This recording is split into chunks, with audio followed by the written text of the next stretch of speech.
Hello बच्चों, let's see this question. This question say during an adiabatic change specific heat of a gas is 0, positive, negative and infinity. चार option दे रखे, तो आपको बताना है कौन सा सही है। तो पहले तो की कॉन्सेप्ट लिखे यहाँ पर। तो की कॉन्सेप्ट आपके पास बेसिकली डिपेंडेंट क्वेश्चन क्या है कि आपका एडियाबेटिक चेंज हो रहा है, मीन्स आपके पास क्या होगा, थर्मोडायनेमिक प्रोसेस और उसके अंदर भी कौन सा एडियाबेटिक। तो यानी कि एडियाबेटिक प्रोसेस, एडियाबेटिक प्रोसेस।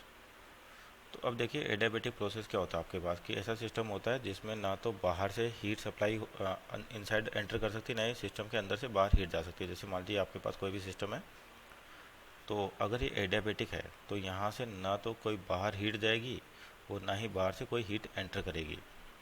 तो यहाँ पर अपने को अब बताना है कि स्पेसिफिक हीट क्या होती है। तो पहले स्पेसिफिक हीट समझते क्या होती है कि स्पेसिफिक हीट ये क्या होता है आपके पास, बेसिकली किसी भी 1 ग्राम सब्सटेंस का 1 डिग्री सेल्सियस टेम्परेचर बढ़ाना है या 1 केल्विन, क्योंकि डिफरेंस आ रखा है अपने पास। तो 1 ग्राम का 1 डिग्री सेल्सियस जो टेम्परेचर बढ़ाने में हीट की रिक्वायरमेंट होती है वो कहलाती है आपके पास स्पेसिफिक हीट। अब यहाँ पर देखिए कि सिस्टम के बाहर से ना तो कोई हीट अंदर आ सकती, ना ही कोई अंदर से बाहर जा सकती। इसका मतलब हीट जो सप्लाई हो रही है, यानी कि अगर किसी भी गैस का टेम्परेचर अपने को बढ़ाना तो बाहर से हीट सप्लाई करनी पड़ेगी। तो यहाँ पर इंसुलेटेड सिस्टम है ये, क्योंकि ये एडियाबेटिक का मतलब हीट सप्लाई आपके पास जीरो होगी, यानी कि सराउंडिंग से सिस्टम के अंदर कोई हीट नहीं जाएगी आपके पास और ना ही अंदर से बाहर की ओर जाएगी।